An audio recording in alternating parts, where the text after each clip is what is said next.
Alberta's Ethics Commissioner released a report today that found United Conservative Party leader Danielle Smith violated the province's Conflict of Interest Act. The decision relates to conversations Smith had as Premier with the Minister of Justice and Attorney General about a criminal case during Smith's capacity as the First Minister of Alberta. Smith is now fighting for re-election in a tight race against the NDP. The CBC's Brooks Cecilia is on the story live in Calgary. So Brooks, tell us more about the Ethics Commissioner's findings. Well, today's report comes as a surprise, David. When news of the investigation broke last month, most observers expected the final report to come out in June. These things aren't usually fast. And the report today makes some clear conclusions about Smith's ethical actions as Premier. Alberta's Ethics Commissioner Marguerite Trussler concluded Smith contravened the Conflict of Interest Act surrounding her interactions with the Minister of Justice and Attorney General in relation to criminal charges faced by Calgary street preacher Artur Pawlowski. The report concludes, quote, in my opinion, Premier Smith contravened Section 3 of the Conflict of Interest Act in her interactions with the Minister of Justice and Attorney General in relation to the criminal charges Mr. Pawlowski was facing.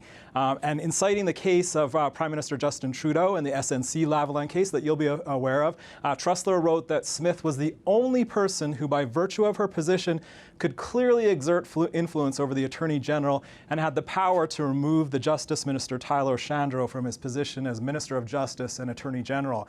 And the Commissioner concluded, in the whole scheme of things, it's a threat to democracy to interfere with the administration of justice, she concluded. And in her report, Trussler wrote that Smith called Shandro on January 6th in the evening, and that's the call that's a bit controversial, David. Okay, on that call, what did the Commissioner find in terms of Smith's call to the Justice Minister Tyler Shandro? Well, during that call earlier this year, the Premier didn't advise, she said that she didn't advise, she advised Shandro that she had not had a personal telephone call with Pawlowski, who was facing criminal charges. Trussler writes that Smith started the conversation by stating that she didn't know if it was appropriate to call him. And while Smith says that she started to talk about the case generally, at some point she turned to Mr. Pawlowski's case.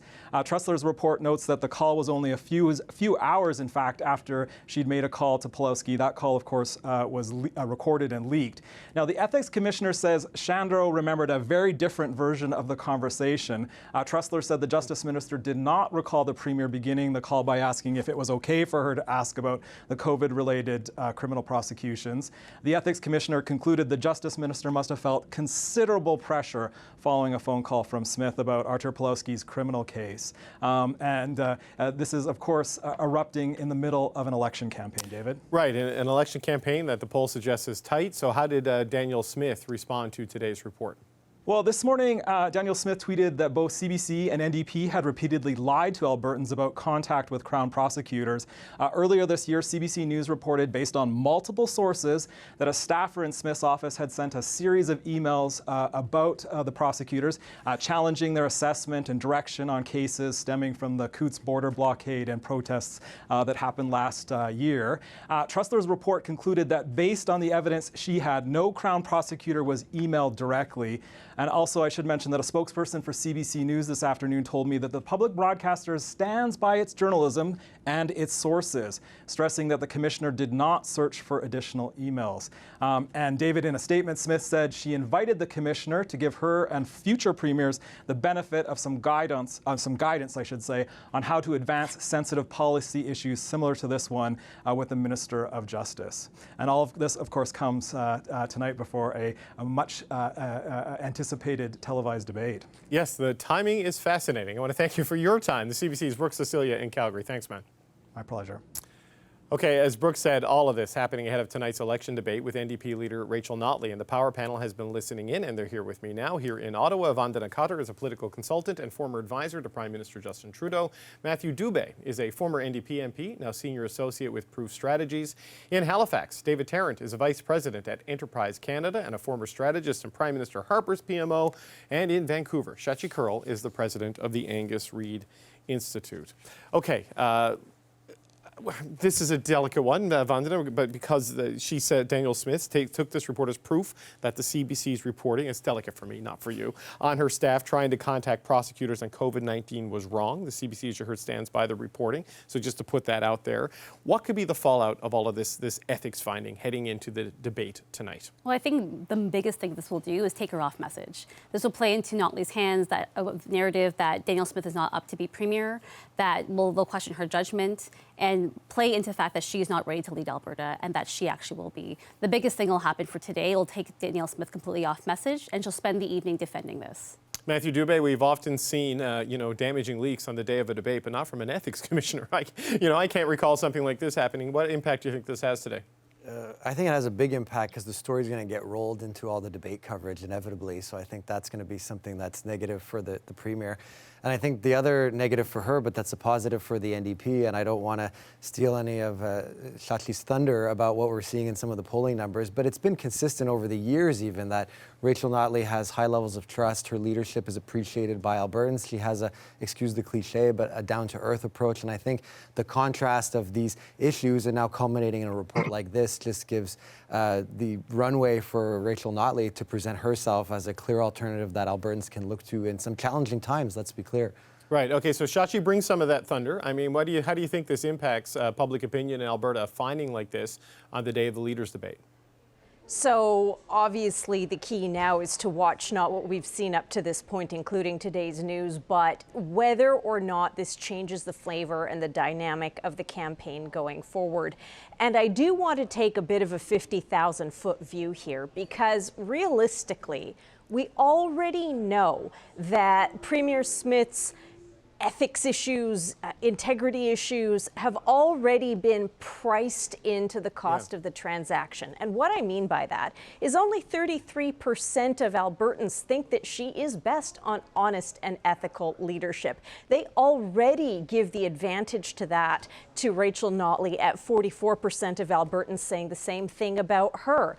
So I look at this and I say, how much in the grand scheme of things, number one, does this matter to Alberta voters? And secondly, if it does matter, what do conservative-leaning voters do? Do they, if they are disgusted by this, stay home? Or do they cross the ideological divide and walk across the street and vote NDP? The latter is not likely to happen, because the chasm ideologically and in terms of vision between these two leaders on a lot of other issues, and in terms of the rhetoric around their campaigns, is already, separated by a cavernous gulf. So one of two things happens. Maybe one of three things. It either motivates the heck out of NDP voters to show up because they smell blood in the water. It demotivates conservative voters to show up, or it makes no difference at all. Right. So David, just on looking ahead to the debate tonight, you have this, Danielle Smith's got to go up against Rachel Notley, and they're both experienced politicians and quite capable. But, Smith goes into this with his ethics findings. She also had to dump kind of a candidate, Jennifer Johnson, who compared trans kids to animal feces in an audio thing that got leaked from last September, saying if you win, you don't get to sit in the caucus. How do you get a candidate ready to go when this 1-2 punch happens in the 24 hours leading up to this? Yeah, well, David, I think we can all agree it hasn't been a banner 24 hours for the UCP, when you have news, normally, like you said, an opposition party or a stakeholder group tries to throw you off message on the day of the debate. When you have an ethics commissioner, or a conflict of interest commissioner doing it, it adds to the complexity of it, and just to build on something that Sachi said a moment ago. What this really, the one change this makes for the debate is that Rachel Notley has a very strong incentive now to really try to prosecute Danielle Smith on issues of character and judgment. Whereas, Smith's approach will be to talk about things like the economy and cost of living, certain policy issues, which are front and center for a lot of Albertans, top of mind for many Albertans. And so I think it's less about the back and forth and on who wins and on had the best line on what issue. Does this debate turn into a interrogation of Danielle Smith on competence and ethics, or does this actually turn on the issues that we know are most important to Albertans? Obviously, the former sentiment is probably what Notley's looking for, and the latter is what Danielle Smith is looking for. Yeah, Vandana, that's really been the shape of this campaign. It's been credibility versus affordability, right? The NDP laser focus on you can't trust Danielle Smith. She is unfit. I mean, the same sort of question I asked David. I mean, how do you get your candidate ready for something like this with what's happened in the last couple hours? I mean, what Danielle's going to have to do is she's going to have to keep pushing why she has a strong vision for Alberta. She's going to have to keep pushing why she's the strongest person to fight for Alberta. And she should take this as this is something that is diminished. I mean, this is also things of ethics commissioner violations. It's hard for the average public to take in. It's a very insider baseball, and it's very convoluted. So I think if she focuses on the issues of affordability, which is what is mainly on Albertans' minds, that will still pierce through, more so than the ethics report. But she will spend the evening fighting back on that. It'll be hard for her to get her message out there to begin with. But, you know, Matthew, have you ever seen a provincial campaign quite like this, right? I mean, the videos that came out about Smith, about, you know, the comparing people who got vaccinated to the followers of Nazi Germany, an ethics finding, you know, on the day you go into the debate, a candidate comparing trans kids to feces. I mean, I've never seen anything like this. No, it's pretty intense, and it explains why the NDP is so focused on the issue of competency and ethics and leadership, because it's just completely off the rails, I think, in many respects with these things that we're seeing. And at the end of the day, you know, even when a candidate is turfed like this, you know, you're still associated with some of that sentiment, rightly or wrongly. And I think that's what's frustrating, right, for the UCP, I suspect. But at the same time, it is an opportunity for the NDP. But I think more importantly, what adds to that in terms of making the campaign fairly wild, if I can use that expression, is how close it is. Because I couldn't agree more with that sentiment about, you know, what's going to happen in terms of who's going to stay home, which vote will be suppressed, which voters are going to come out. In an election like this that's this close, and with this type of news coming out, suddenly a debate matters a lot. We always ask ourselves that question, and it's true that often they don't necessarily. But when you're looking at a situation like this, it's so important to keep galvanizing your supporters. That's why Danielle Smith's wasting her time going after CBC and her response, because the broader headline of contravening conflict of interest rules, that's something that, you know, I understand the point that it's not something that speaks to the public necessarily, but people see rules are broken. Yeah. And the CBC message goes at the base of the party. Let's keep those folks on board, because we're going to need them in a tight race like this. Well, Shachi, certainly the federal Conservatives have weaponized that against Justin Trudeau's government here, you know, in Ottawa, right, with the various findings from the Aga Khan trip to other things that they've had to deal with. I mean, the complexity of the legislation aside, it is something that can be used as a cudgel politically.